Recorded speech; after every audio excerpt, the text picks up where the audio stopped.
Bole bole. Does she? Yeah? You're the first to see. It's the size of my head. She's so cute. Oh, speaking of devil, that's you. But it's almost too late. No doubt on my part. So I'm definitely happy with what I'm seeing. Good. He'll be in bed. Exactly.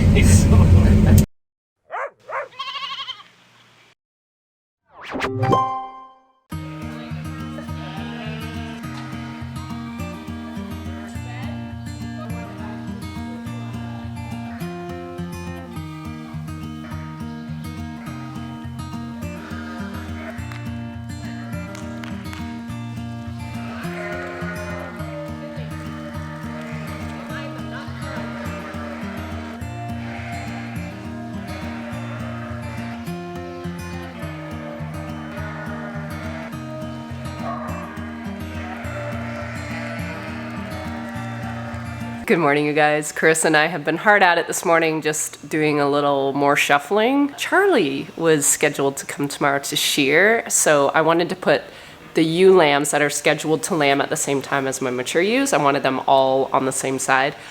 I wanted them on the same side anyway, just to make feeding a bit easier for Carissa. But when I was moving ewes around last week, it was just a big enough day that I'm like, I'll just throw our youngest ewe lambs in there for now and then do a switcheroo. So that's what we did this morning. Yeah, and then I was organizing, literally standing organizing life with Carissa for tomorrow because you can't feed the sheep the day they're getting sheared. So I was trying to just give her some instructions, and then Charlie texted and said, we're doing corn silage tomorrow.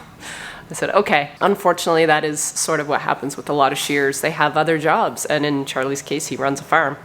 So yeah, him and his brother are pretty busy in the fall, just like us, trying to balance field work and your own farm and your own businesses. So I'm actually a week ahead of where I thought I was. I thought we were 8 weeks out of this group, which is when I want to shear, but that's actually next week. So if he could even come next week, even though next week is really crazy busy, we can make that work, but it doesn't sound like that's gonna happen. Anyway, the rest of the day, I think my sister and niece are on their way, and we are going to do a few more things in the launch room. Sorry it's so loud. Caden's outside doing some landscaping, getting rid of all the topsoil that got dug up for this building. And I had to open the window because it's stuffy. I think I'm gonna get Erica on printing out some more barcodes for some of the products that we don't have shelved yet. My sister, I think, wants to work on pricing. We have to figure out what all our costs are today. And then I think I'm gonna work at throwing all those labels that I did yesterday into these kits and then recounting those all and shelving them and getting those all ready. I like showing this side because this is new. This is a whole new venture made possible from my sheep and from you guys, quite honestly. So I want you guys to be a part of like every step. I know for me personally, I've learned so much from other small businesses on YouTube. So this is very full circle, very meta. Sharing it with YouTube after I learned it on YouTube. Yeah, it's fun, it's exciting. Also very scary.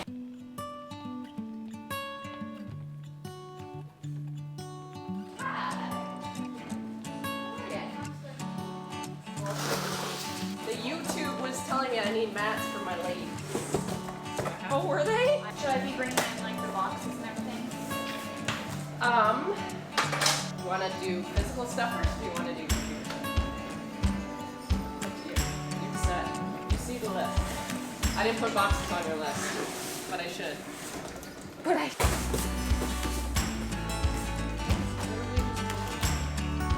Just like in the foam and the thing, it doesn't matter.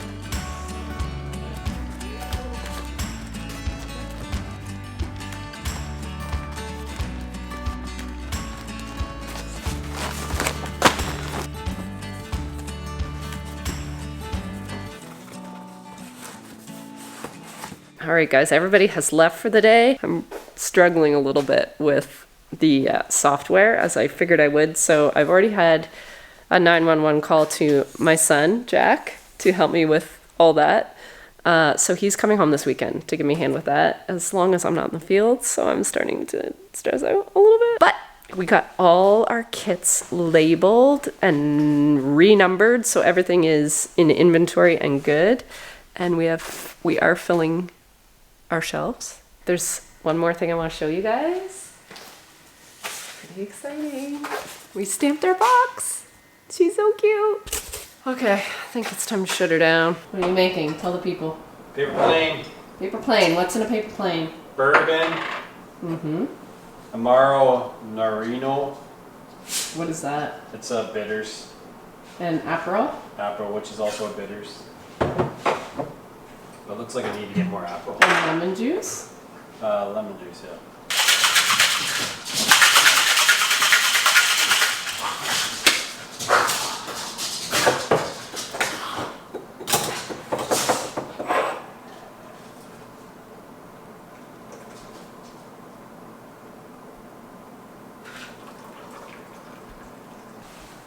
How was it? Everything you remembered? It's fantastic. It's fantastic. I'm boring. There's been a little bit of a change of plans already this morning. As of 10 o'clock last night, to be exact. Charlie texted me and said, "Are you still game to shear tomorrow?" I'm like, yes. So we are gonna shear. What I want to do right now, though, is I am terrible at keeping that man fed. So I'm gonna run to town and grab us some sandwiches and some drinks, and then we can just stay at shearing. I also have a visitor this morning coming here probably in the next hour, and she's dropping off something very special for our fall launch. So very excited to see what she has in store for us. But I better get going.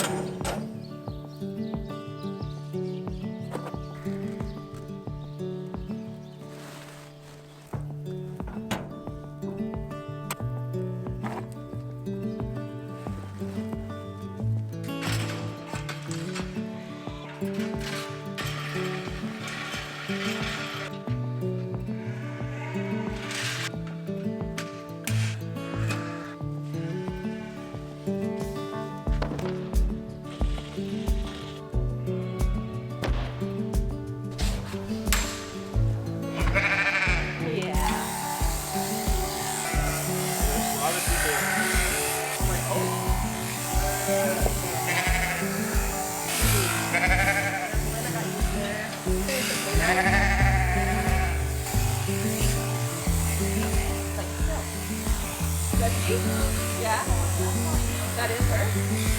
Oh, she doesn't have one. She doesn't. Must be her. She was first.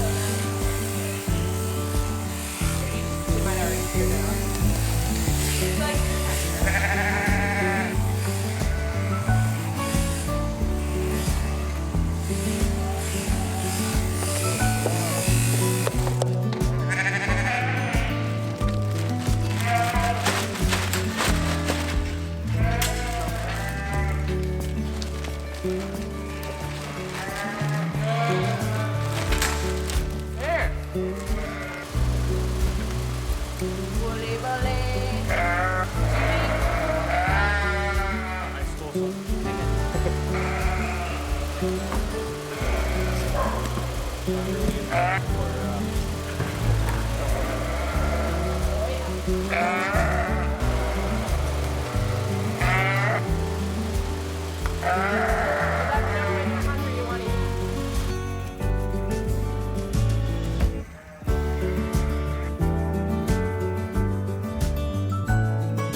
Two more jobs.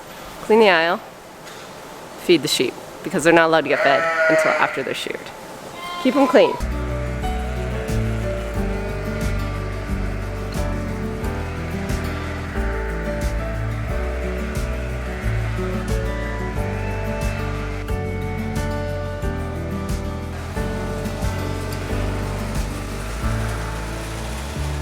I was about to say good morning, but it's actually just after lunch, so happy afternoon. Had a delivery yesterday that I wanted to show you guys. You're the first to see. This is a collaboration with, turns out, friends of ours. Actually, no, family of friends of Mark and I's. I have been following her and watching what she's been doing with both Nikki, our candle maker, and Laurel, who you guys have met on my channel before.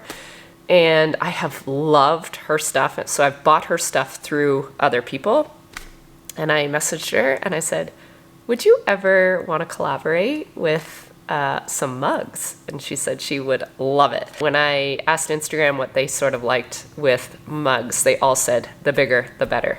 So let me show you my newest addition to the fall launch. It's beautiful. So this one's the black with just the clay color in it, but it's so fall. And it's huge. It's huge. It's the size of my head. And that is how we coffee. Let me show you the white one. Okay, this is the other one, and we just went with a nice, really pretty, just natural color.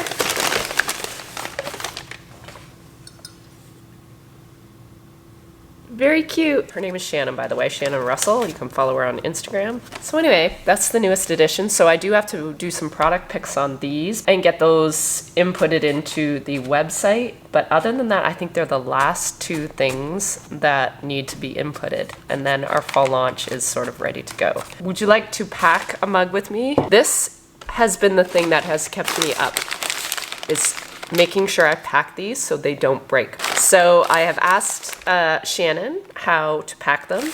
And first of all, we pack them really, really good in a smaller box with our stamp on it.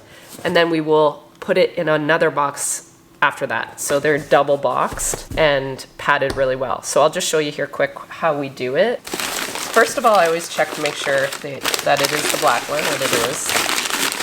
And then I build a box, which I don't think you need a tutorial on how to build a box, but if you do, here we go. Okay, and then I have some packing paper here. So I just take some of this, extra padding, and then I have a ton of these little, they're called peanuts. They dissolve in water, so they're compostable, biodegradable. Then I put the mug in. And then the whole point of padding is so the mug does not move at all inside the box. So then I just shove the rest of the box full of these peanuts and shove it in all around the mug. Okay.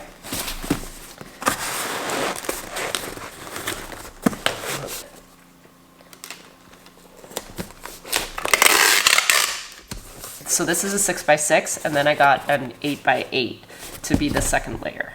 And we'll just probably pack the second layer just with packing paper. And then for my own inventory, I put black on the top. And then when we switch to white, I'll put white.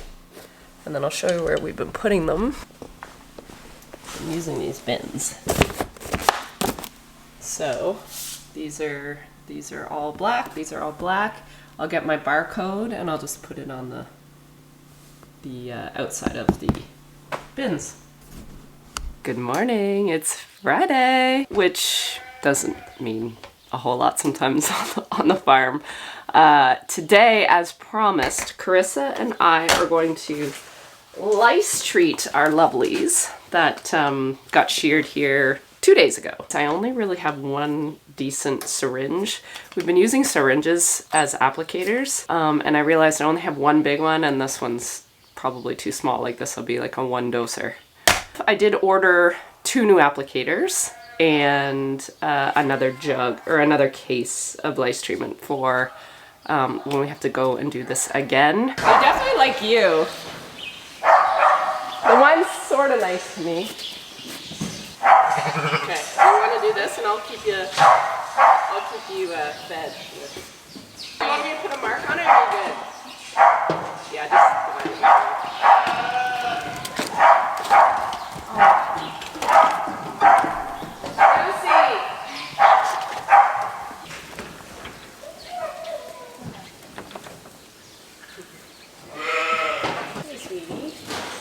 Want me to go?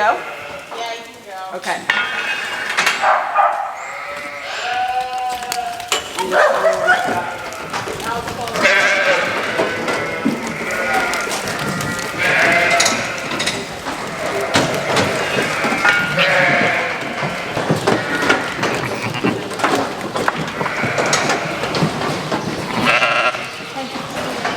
she think? Cinnamon's in this group too. Oh, speaking of the devil, that's you right there. Red's breathing heavy. Oh, should I give her a needle? Do you think she sounds weird? Oh yeah. Do you hear her breathing?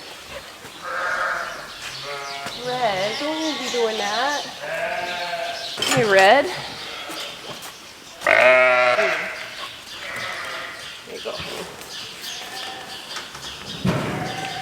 You don't be doing anything foolish. Hey, Cindy, show them the way.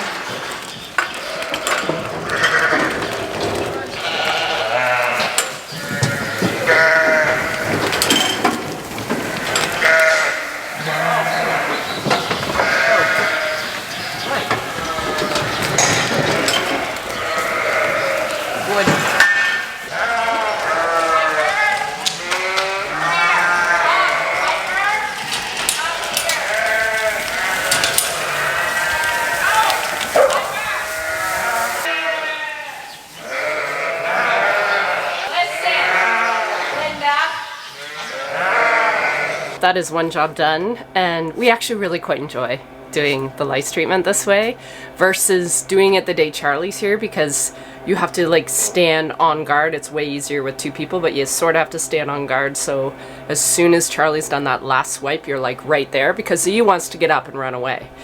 So we just started doing this a few groups ago, and we just find it is a lot more enjoyable. You just run them through. The ewes aren't scared because you're not keeping them very long in the handling system, and you just kind of squirt and let them go. It's great. And it honestly just gives Chris and I a chance to catch up and gossip on absolutely nothing that anyone cares about, but we do. Next on the agenda today is a visit from my feed consultant.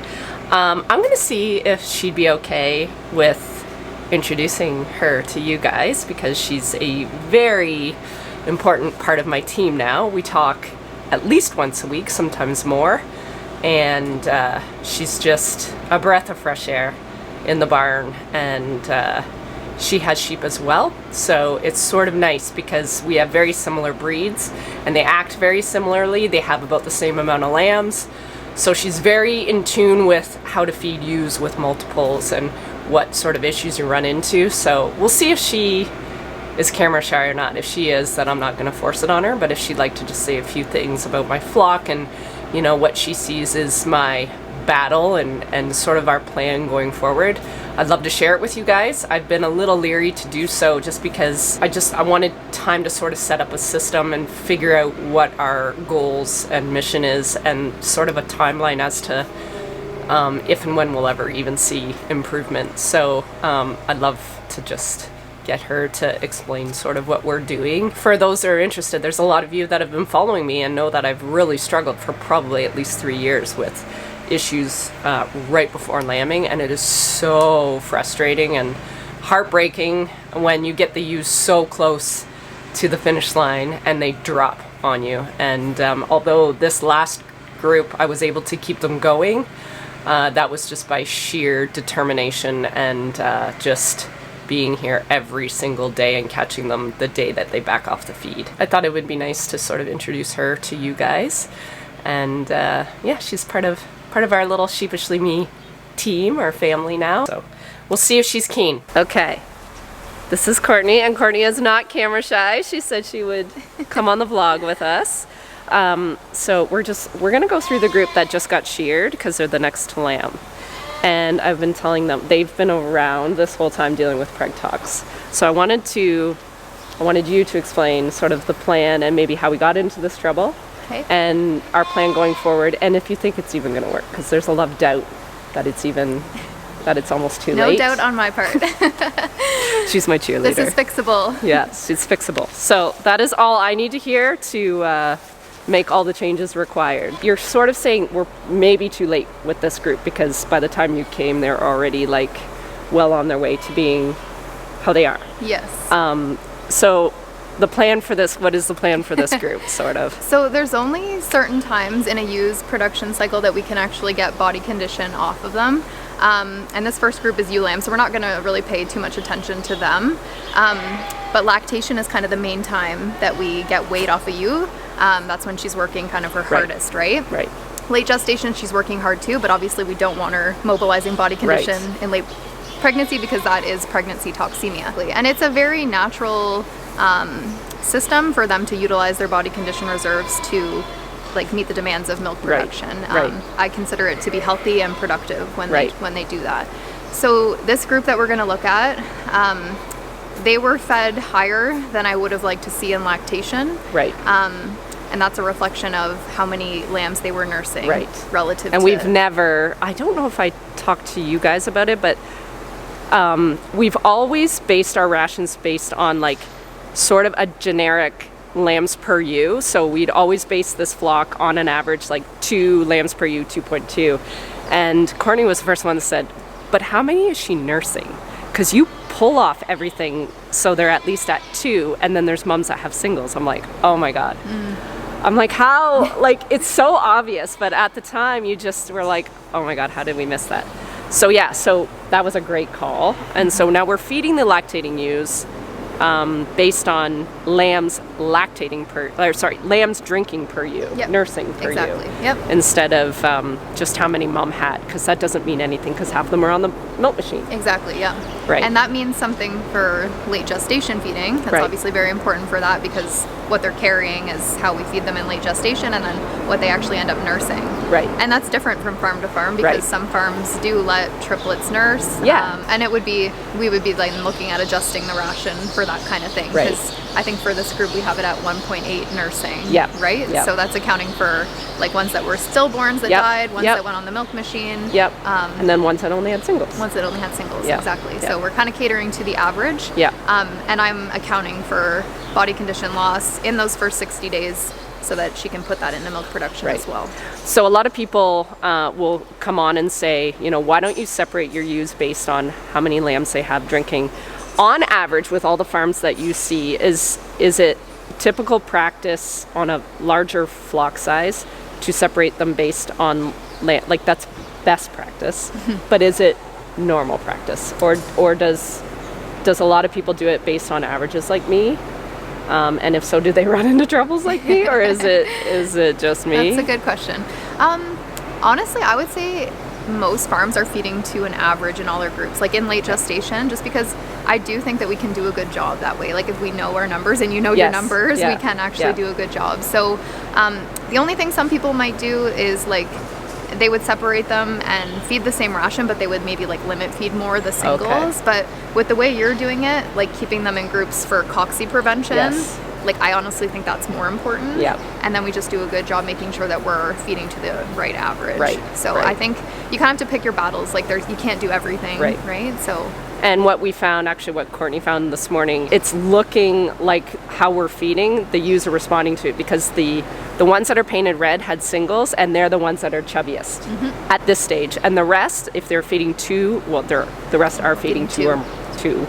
And they look good. They're in the condition that you would want to see them. You can see a little more angularity of them, which means like they're losing some of that body condition. Not too much, but enough that you know that the mom is working and performing. And she's at a better starting point now going into the next stage, which would be weaning.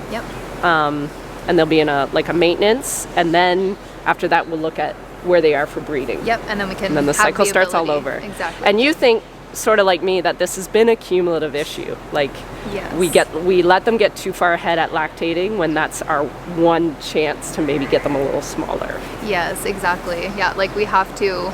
It's kind of like people too, like if you're overweight, you also turn like unproductive. So it's very cumulative in that respect. So we kind of need to let them like turn on their productivity, utilize their own reserves, and then it's very easy to feed them up. Like feed them up for flushing and breeding, feed them up in late pregnancy, as long as they have room to eat. Like if they're so fat, they don't have space even internally to eat late gestation feed. And that's when they go down. And that's when they go down, What are we showing them in this? I guess there's not a whole lot to show with this group that's been sheared, because it's sort of, we haven't cut them back as much as we usually do at this stage. We're actually feeding them what's called a sort of early gestation, because we know they're carrying babies. So before we were feeding like a maintenance, And we believe that at that point, it's probably a little dangerous to cut them back too far. It is, yeah. And then by the time you're relying on a close-up ration, you have to make sure you're starting that at the right time. And Courtney and I figure that we were doing it a little bit too late. Even a month before was almost too late. Yeah. So we're gonna switch to maybe even 6 weeks before lambing. We'll do like a mid-gestation increase. Yeah. And then would you say like at 4 weeks before we'll go to more of a Yeah. close-up ration after that? 4 to 5 weeks before, and we were just talking too about like first cycle and second cycle used Yeah. breads. We want to be a little careful with that too, to not again have this cumulative That's weight right. gain. That's right. But yeah, I think that's going to be our plan Yeah. going forward. And just another comment on how we're feeding them now, because once they are carrying babies, like that's not the time again to like try pull and them short back. them. Like there's Yeah. only certain times in her production cycle when we're wanting to take weight off. So if we short them in mid-pregnancy, early mid-pregnancy, that's going to impact us in late gestation. Later, yeah. Because they're already going to start to mobilize weight Right. 6 weeks away if we're shorting them, right? Well, and the babies are growing exponentially at that point. They always are. say like 6 weeks prior to lambing, these lambs are growing. They go from like being little beans to being like Yeah, pumpkins really quickly. really quickly. Yep. So And I think we think a lot about it being like 4 weeks away from lambing. Like that's when Yes. we increase it. But like you just said, it's already starting to happen at Yeah. 7 weeks away. So Yeah. if we're shorting them there, like they're already mobilizing Yeah. to try and keep up. Yeah. And then it's a vicious cycle. Yeah. Like once they're Yeah. mobilizing, it's hard to stop as you that. know. Yeah, Yeah. exactly. That is our strategy for the group that is confirmed pregnant. They're due around November 25th. So we're going to actually start this 6 week sort of prior in a couple weeks already, Yeah, it comes up they're quick. they're 8 weeks old next week. So Yep. they're already on our radar. And so what's the next group you want to sort of talk about? We'll go see Do you want to look at the lactating? at the lactating. Sure. All right. So what are we looking at here? Okay, so these are the last lactating group. So unfortunately, I didn't have much control over late No. gestation on this group, but I did step in for Yes, you lactation, did. which is for me, again, probably like one of the most important spots that we can make an impact. So if we kind of just look down the bunk, green and purple, twins and triplets, right? Right. And then red is singles. So you can just see like what we're trying to accomplish. We're not giving them an actual body condition score, but I'm just kind of going around and I'm looking for definition on their spine, and the wool kind of splitting over their spine tells me that there's a bit of definition there. And then I can kind of make out their short ribs and just their hip bones. And not that it's super sharp, but I can just see pretty consistently. You can see them sort of hollowing out a little bit. Yeah, in kind front of. their hips. there. Yep, exactly. And like this one is because she's got shorter fleece, you can Yeah, really you kind can of really see it. see that one. So for me, this is kind of textbook, like how you want them to look Yeah. at weaning. So again, you can see the purple and green. Yep. We're raising more lambs. Yep. And then if we can see any singles, it's pretty, or one that probably- lambs passed on that one. Well, yeah, this is one of the preg talks used that her lambs ended up going in the bottle pen because they could not get on her udder for whatever reason. So this she has not been feeding anything, so she's large. And she had preg talks this time, meaning she would definitely have it next time because she's just Yeah. accumulating. Yeah. I should have pulled her out, but No, and it's not a fault of her own, no, unfortunately, it isn't. but it's No, just kind of the she's way it just- happens. But at least you can tell the difference between her not having any lambs on her. Yep. And that's obviously And extreme. this one's but pretty, and then this one had twins, and you can see her spine there. the other thing you can observe is like how nice the lambs look. Like Yes. I'm assuming this green one is her lamb, Yeah. but like it's an indication again that it's not like we're shorting them so much that they're not Yeah. able to make milk. We're shorting them in a way that it's kind of gearing them up to be Yeah. productive. Yeah. And then she's putting that milk into lambs, and really good components too. I can see that based on kind of the fat jowls they have around their faces. yeah, and how round they are. So that's another thing you want to keep in mind in correlation to body condition score on your ewes, is that we're actually seeing good lambs as a Right. reflection of that. Right. Because it can go too much the other way, of course. If your lamb is skinny and mom's skinny, you got a bigger problem. Exactly, Yeah. that's a little different. Yeah. So pretty It's consistent pretty- on the greens and purples. Yeah. Well, you will find a red. They were all here before. Oh, This is a red. She Yep. doesn't look too bad for red. yeah, bigger. This one's a good example of a red here. Yep, this one's a red. So you can Oh see yeah, just, she's like totally rounder. yeah, just like more table. Compared to even the one beside her. Exactly. Yeah. More tabletop, and you don't Yep. see the wool splitting there, Yep. and you don't see it splitting on her, and right beside two of them, so you can see. That's crazy. Actually, that's a good view. Yeah, perfect. Take a picture of that. Yep. I would like a picture of that for myself Yes, one do day. it. Take a picture. Yeah, so it's Yeah, pretty consistent. Like, and again, it's nice to see consistency in a group because we are, when you ask the question about like, can I feed to the average? So I would say if we look, there's probably only like 4 in this group that were like, but it's not the majority. So we kind of accept that. I think overall they look pretty good and the lambs look nice and healthy. And I mean, August is a tough time to have lambs too. So it's, it is, lots of people avoid it. My goodness. So I'm definitely happy with what I'm seeing. Good. So I hope you guys enjoyed my conversation with Courtney. I was so excited when she said she was totally fine talking to you guys. I cannot tell you how much she has changed my whole thought process on just the overall management of the sheep. I'm still working with Rex, so that is all good. We're all just working together and doing everything we can do in our own skill sets to ensure these ewes stop dropping. It's just nice to have a plan. And I hate reacting and knee-jerking to things that are happening in the moment because I just feel you're already so like overwhelmed and frustrated. You don't have time to even investigate what you think are the underlying causes. So we have taken this time over the last few months to really just hone in on things that have happened in the past. With her, I think she's really been on the same page with me as this has been a cumulative issue with overweight sheep. And I pray it's not too late to fix them. Like I really hope bringing her in is gonna help. And it might not be right away, but I'm hoping long term we're gonna find an answer.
I thought I would put the camera on Mark since he says I'm boring in the cab when I talk.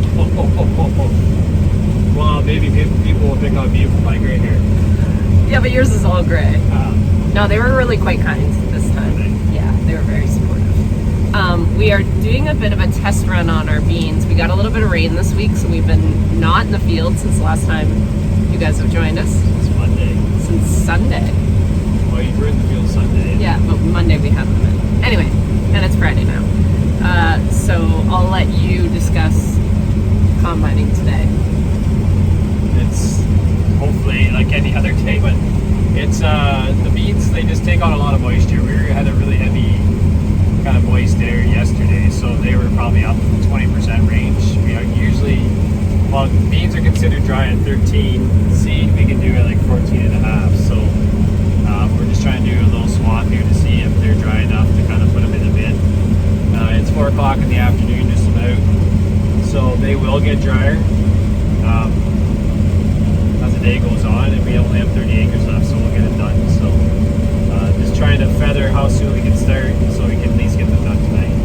And Mark has been planting wheat today, so you're only what, like 30 acres behind this? About 40 acres behind. 40? Yeah.